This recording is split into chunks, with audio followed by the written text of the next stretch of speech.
Shalom, shalom, Boker Tov, bonjour tout le monde. J'espère que vous allez bien. Nous sommes mardi 28 Tevet, l'an 5785, ou encore le 28 janvier 2025, selon le calendrier grégorien. Aujourd'hui, nous allons parler d'un sujet très particulier pour l'histoire de la vie juive du Nusach africain ou des Bantous israélites. Le mois de Tevet tire déjà à sa fin. Ça veut dire que demain, évidemment, c'est le 28 Tevet, qui est la fin du mois. Et nous savons que le mois suivant, c'est le mois de Shivat. Dans la tradition juive, nous avons 4 nouvel an. Ça veut dire que bientôt, ou alors dans quelques heures, nous allons devoir célébrer un nouvel an juif. Et d'après le Talmud, la Mishnah Rosh Hashanah, il dit là-bas qu'il existe 4 jours dans l'année qui servent de nouvel an. Et chacun dans un but bien différent. Le premier nouvel an ici, c'est le premier Nissan. Il est célébré le premier Nissan, qui est le nouvel an des rois. C'est à partir de cette date que les années de règne d'un roi sont comptées. Le second nouvel an, c'est le premier Elul, qui est le nouvel an pour la dîme des animaux. Le troisième nouvel an est bien évidemment le premier Tishrei, qui est presque connu de tous. Lorsqu'on parle du Tishrei, on va évoquer Rosh Hashanah, on va évoquer Yom Kippur, on va évoquer Sukkot et Simchat Torah. On nous dit dans Mishnah Rosh Hashanah que le premier Tishrei également, c'est le nouvel an. Et lui, il est là pour compter des années. D'où l'an 5785. C'est à partir de Tishri que nous savons à quelle période de l'année nous sommes. Et le dernier nouvel an, c'est le jour de Shvat. Le jour de Shvat, qui est le nouvel an des arbres. Et c'est ce nouvel an qui est important pour nous aujourd'hui. C'est ce nouvel an, n'est-ce pas, qui va permettre, c'est ça qui va permettre que nous puissions être dans ce dont nous disons aujourd'hui. Alors, comme vous l'avez bien suivi, on a cité les 4 nouvel an qui existent. Et celui qui est important, retenons-le, c'est le premier Shivat. Et il y a une particularité avec le mois de Shivat, c'est qu'il est célébré 2 fois, c'est-à-dire le premier et le 15 du même mois au soir. Nous allons l'observer. Et il y a quelques heures, nous avons eu avec notre grand rabbin, Tifrabi Pinchas Eliyahu Shaddai, qui nous a donné les éléments nécessaires pour mieux célébrer le mois de Shivat, ou le premier Shivat, et le 15 du mois au soir. Et à partir de là, on voit un ordre, il y a un ordre établi, un ordre de célébration, n'est-ce pas, qui est établi selon la tradition des Mekoubalim. Vous verrez que, après ce dont nous allons expliquer, on va comprendre pourquoi est-ce que le mois de Shevat est aussi très important pour nous, les Bantous israélites. Beaucoup, on le sait, soit par ignorance, soit par négligence, soit par simple refus, n'ont pas prêté véritablement attention sur ce que c'est que le mois de Shevat, ou alors ce que c'est que le nouvel an, ou le premier Shevat.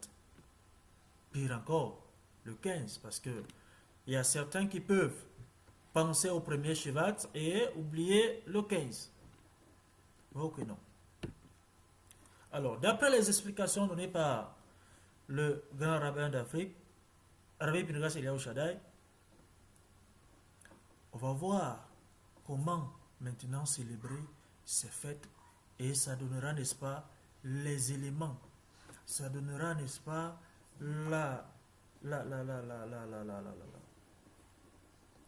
ça permettra d'ouvrir l'esprit à tous ceux-là qui veulent véritablement se connecter au minhag du Nusach africain. Sachons déjà que à partir du premier Tishri, lors de la célébration, il y a plusieurs éléments qui rentrent en jeu. Il y a, n'est-ce pas, des kavanotes. Tu dois avoir des bonnes, très très très bonnes intentions et penser que tout vient du En-Sof. Que ce soit le bien et le mal, tout vient de lui. C'est lui qui décide si ça c'est bien, si ça c'est mal. Ça ne doit pas venir de nous. Et la célébration du premier Shevat doit se faire autour d'une table, le Seder. C'est-à-dire de la même manière que cela est fait à Rosh Hashanah, on doit également faire le Seder. Que l'on soit en communauté, que l'on soit en famille, que l'on soit même seul chez soi, il ne faut pas avoir soit de mauvaises intentions, il ne faut pas se dire, ben moi je suis seul, comment ça va se faire? Les éléments sont donnés, à vous de les mettre, n'est-ce pas, en pratique. Maintenant, lorsque vous êtes autour de la table, il y a déjà ce qui doit accompagner le Seder. Nous avons principalement les 7 espèces de fruits, de céréales d'Israël. Les 7 espèces de fruits qu'on trouve en Israël. Nous allons les découvrir pour ceux qui ne les connaissent pas. Tout ça on doit retrouver ça sur la table de notre Seder. Ça veut dire quoi? Au moment où nous sommes dans la table,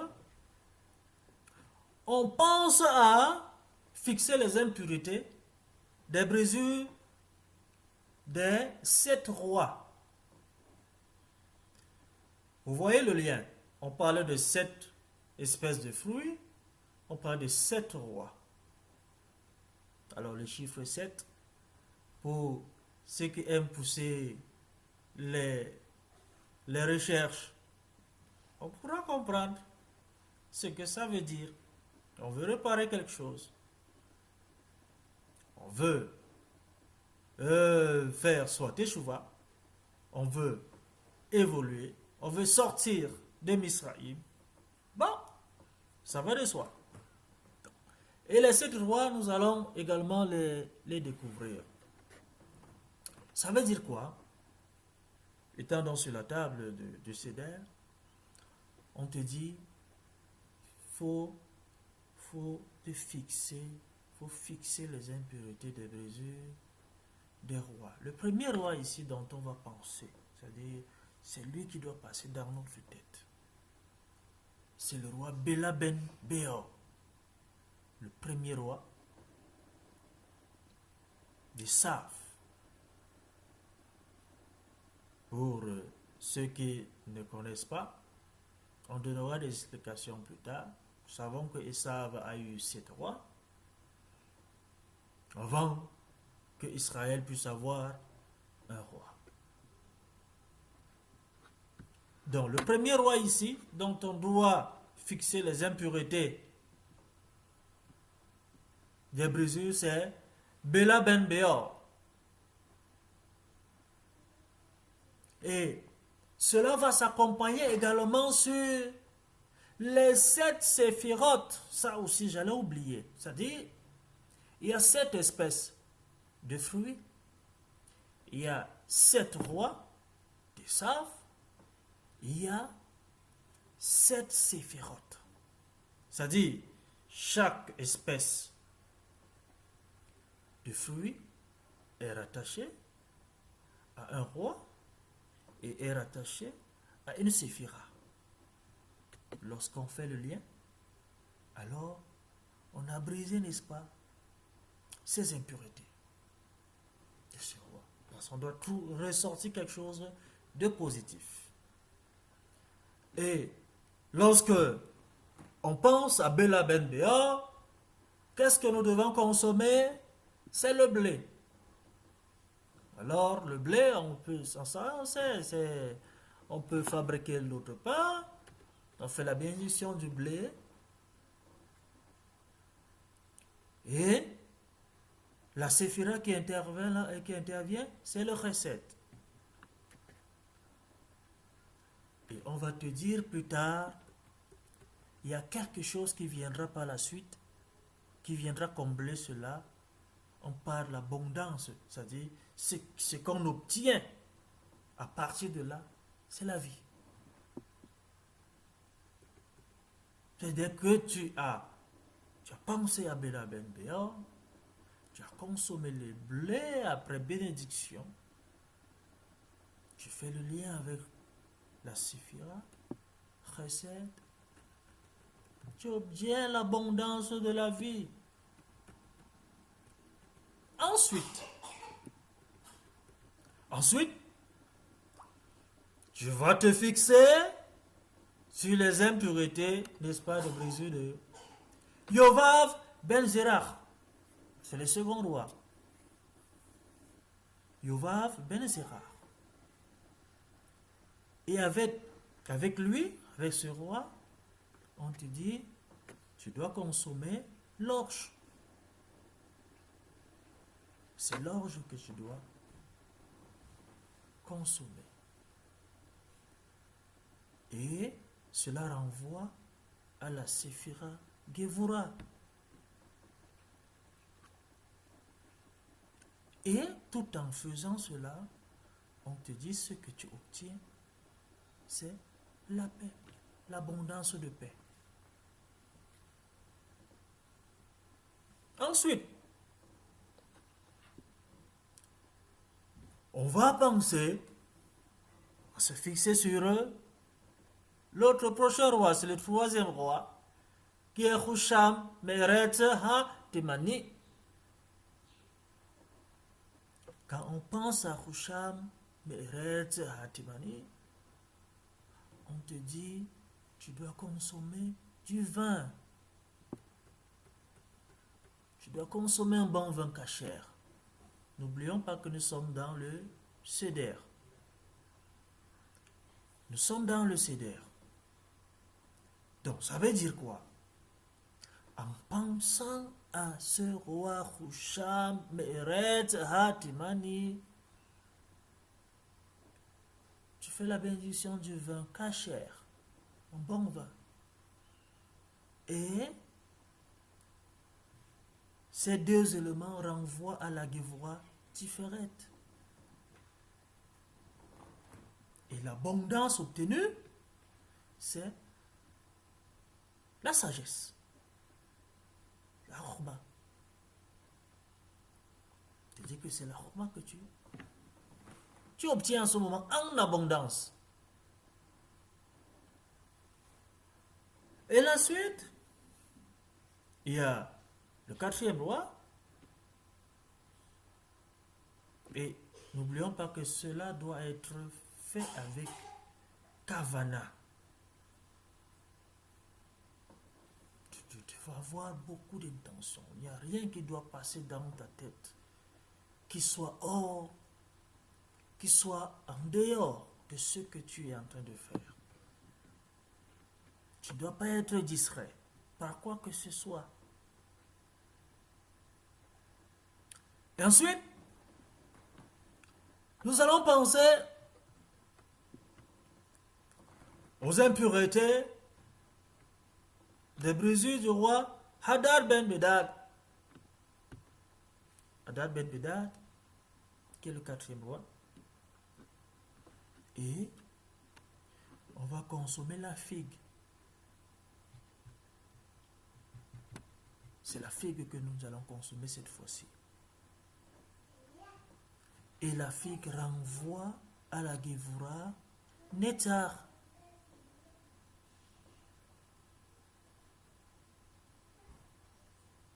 Ça renvoie à la Séphira Nétar. Et l'abondance qui s'ensuit ici, c'est la grâce.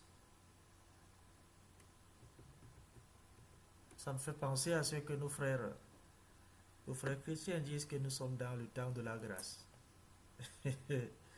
Alors voilà, c'est clair qu'on nous dit ici. Mais pour obtenir la grâce, il faut célébrer un seder, le premier Tivat. Et en célébrant ce seder, le premier Shivat, il faut penser à te fixer des impuretés du roi Hadad ben Bedad et consommer la figue, tout en faisant le lien avec la Séphira Nétar. Vous voyez donc comment, par quel moyen on peut obtenir la grâce. Ensuite, nous allons penser aussi à ce roi Samla Mimas Reka. Samla Mimas Reka. Et en pensant à lui, nous allons consommer la grenade. C'est la grenade qui est liée aux brisures, des brisures de ce roi. Et la Séphira Hod. Et cela te permet d'obtenir quoi? La richesse. La richesse. Tu veux obtenir la richesse? Je ne sais pas. Dans quel type de richesse dont tu as besoin? Une richesse en sagesse? Je ne sais pas. Richesse spirituelle? Je veux être interdit? Je ne sais pas. Richesse matérielle? Je ne sais pas. On te dit, voilà ce que tu dois faire. Consomme la grenade en pensant à la Séphira Hod. Nous allons continuer avec une fixation des impuretés du roi Shaul Mirechovot Ha-Naha. Du roi Shaul Mirechovot Ha-Naha. On te dit qu'en pensant à ces brisures, consomme l'olive. Tifrabi Pinras Eliaou nous a dit, on peut consommer, si on n'a pas le fruit de l'olive, on peut consommer l'huile, mais il est beaucoup plus conseillé l'olive, ou alors les deux. Mais consomme chercher l'olive. Je ne sais pas si nous en Afrique on en a ou pas. Mais si vous avez une très bonne huile d'olive, bon, une huile d'olive cachère, ok, ça peut passer. Et en consommant cela, n'est-ce pas, ça doit s'accompagner avec sa bénédiction. N'oublions pas que tout ce dont nous consommons, toutes ces espèces-là que nous consommons, doivent être accompagnées par les brachot adéquates, les brachot indiqués. Et avec l'olive, on doit penser à la Sifira Yesod, l'abondance obtenue, la fertilité. Je vais avoir des enfants. Suis-je une femme stérile? On te dit voici ce que tu dois faire. On te dit voilà comment tu dois célébrer ton Seder. Tu vas avoir quelle fertilité? Je ne sais pas. Tu as un champ où tu voudrais qu'il y ait une bonne production dans ton champ. Voilà le secret. Et ensuite, je crois que c'est la fin. Le dernier, on te dit que tu dois penser à fixer des impuretés des brisures du roi. Et quel roi? Baal Hanan ben Achbor. C'est le dernier roi des 7. Il te dit, pense à ces brisures. Baal Hanan ben Achbor. Tu dois penser à lui. Le mérite, n'est-ce pas? Tu n'envoies la route. Et tu dois consommer la date. Voilà la date que tu dois consommer. Et penser au nom Malchut. Et qu'est-ce qu'on obtient à partir de ceci? Le leadership.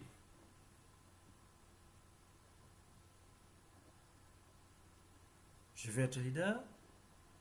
Je veux grandir dans le leadership. Voilà ce que tu dois faire.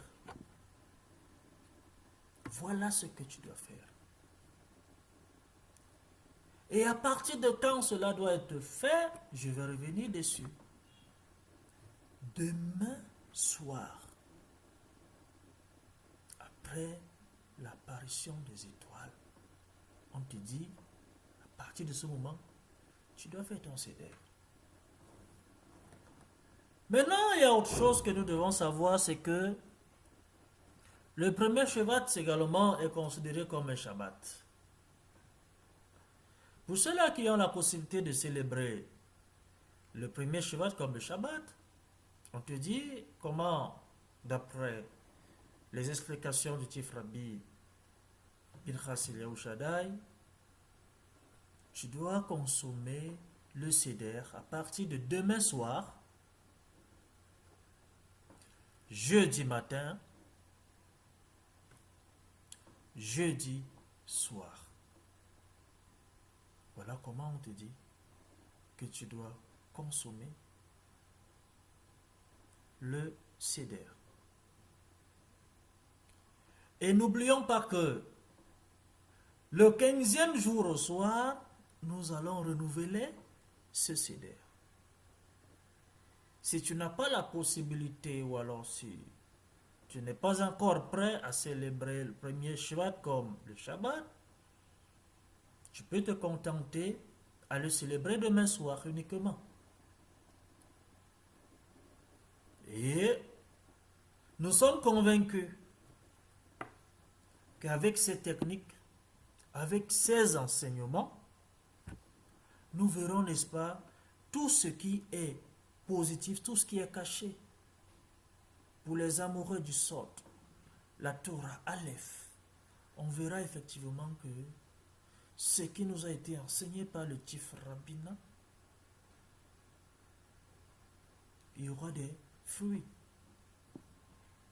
Eh bien, nous sommes sûrs d'avoir